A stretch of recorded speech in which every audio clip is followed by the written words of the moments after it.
Vous êtes-vous déjà réveillé plein d'appréhension en pensant à un problème presque insurmontable que vous deviez résoudre plus tard, tout ça pour découvrir le soir que le Seigneur avait soudain tout arrangé pour vous miraculeusement. Ce qui nous semble soudain ne l'est jamais pour lui, car il agit toujours selon son agenda, pas le nôtre.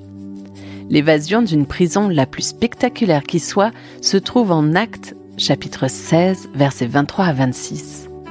Après avoir été frappés sans merci, ils furent jetés en prison.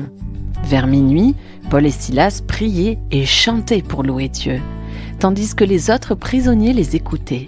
Soudain, les portes s'ouvrirent et les chaînes de tous les prisonniers se détachèrent. Remarquez deux choses. La première, Paul et Silas jouaient leur rôle. Ils priaient et louaient Dieu. Deuxièmement, Dieu joua son rôle. Il arriva soudain à l'heure prévue par lui.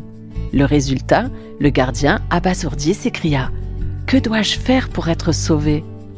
Quand Moïse voulut voir la gloire de Dieu, Dieu lui dit « Je vais passer en te montrant toute ma bonté. Cependant, tu ne pourras pas contempler ma face. Je te cacherai dans le creux du rocher en te couvrant de ma main. Ensuite, je retirerai ma main et tu pourras me voir de dos. » Exode 33, versets 19 et 23. Remarquez ce qui se passe lorsque vous vous cachez au creux du rocher. Dieu arrive et même si vous ne pouvez voir sa face, vous sentez sa présence.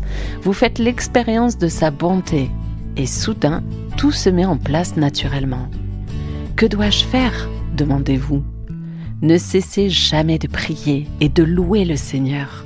N'oubliez jamais que quelqu'un qui a besoin de connaître celui que vous connaissez déjà vous observe quelque part. Ne décevez pas cette personne. Même sans voir la présence de Dieu, vous pouvez faire l'expérience de sa bonté. Enfin, ne vous occupez pas de pourquoi et comment Dieu agira.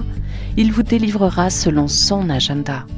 Quant à vous, soyez toujours prêts, car il arrivera soudain.